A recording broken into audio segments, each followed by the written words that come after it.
Have this kind of problem. Given a value of one circular function and sine of another function, or the quadrant where the angle lies, find the value of the indicated function. Number 1, sine of theta is equal to negative 1 over 2. Theta is in quadrant 3. We are asked to find cosine theta.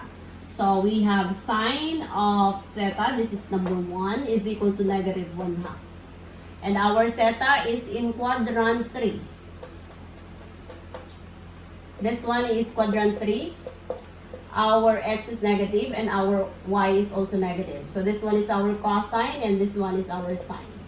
So to find, of course, our cosine of theta, we just identify the sine first. Cosine is also negative. Now, let us go to the original definition of sine, the sine function, that is with respect to the right triangle, that is opposite side over the hypotenuse. Okay.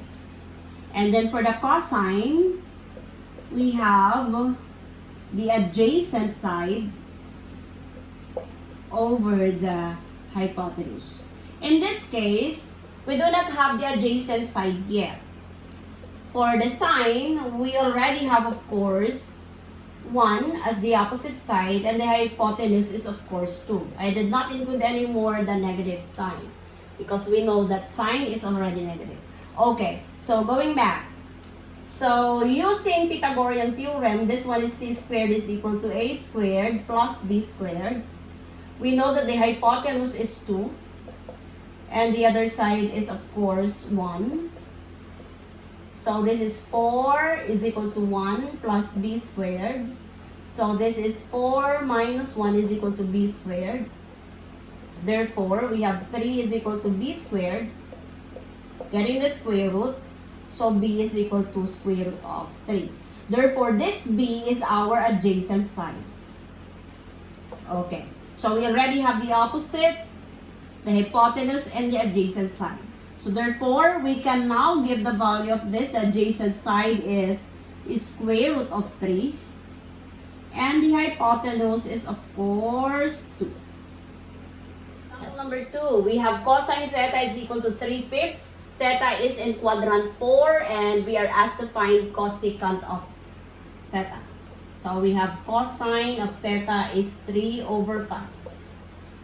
And theta is in quadrant 4. Okay. So this one is quadrant 4. Our x here is positive and our y here is negative. So our x is cosine and our y is of course sine. So therefore, our CSC or cosecant, since that is the reciprocal of sine, its sign is of course negative. Now, we know that cosine is equivalent to adjacent over the hypotenuse. So we need to find, of course, the opposite side. This one is 3/5. So this one is cosine of theta.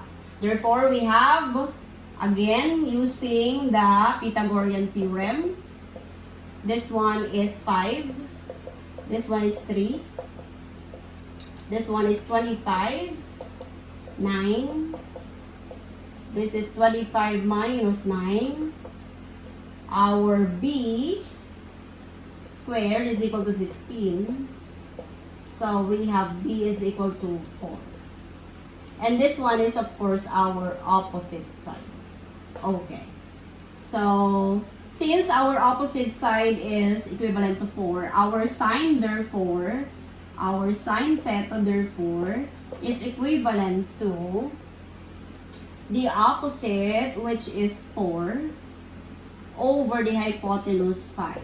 And the sign is negative. Its reciprocal is cosecant. This is negative 5/4. Example number 3.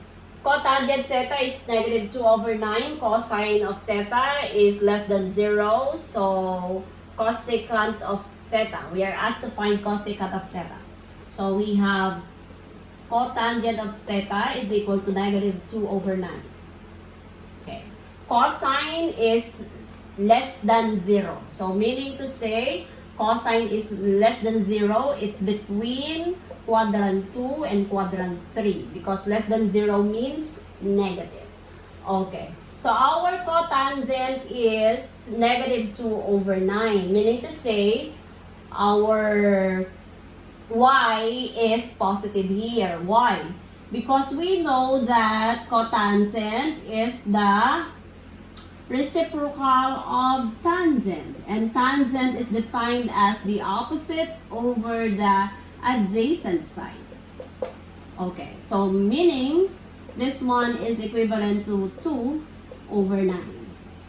Since we know that theta is of course, cosine of theta is of course less than 0, it's between here,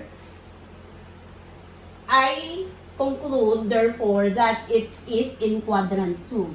Why? Because in quadrant 3, if we have opposite over adjacent, sine over cosine, that will be positive. But in this case, this one is negative. That's why it's in quadrant 2. So we have tangent is 2 over 9. It's negative. Now, we will be finding, of course, cosecant of theta. How do we do it? We need to find the hypotenuse this time because CSC of theta is equal to 1 over sine of theta. And our sine is, of course, equivalent to opposite over the hypotenuse. Okay. So, CSC in the second quadrant or cosecant, the reciprocal of sine is positive. So, therefore, our answer here must be positive. Okay. So, we have the opposite and adjacent. Therefore, we have c squared is equal to 2 squared plus 9 squared. C squared is equal to 4 plus 81. So, we have c squared is equal to 85. And of course, square root of this is square root of 85. Okay. So, we have now the c, which is of course the hypotenuse. Okay. And our sine is opposite. The opposite is 2. And our hypotenuse is the square root of 85. Rationalizing it, we have square root of 85 over square root of 85. Therefore, that is, our sine is 2 square root of 85 over 85. Okay. Now, what is our cosecant? Our cosecant, therefore, will be square root of 85 over 2.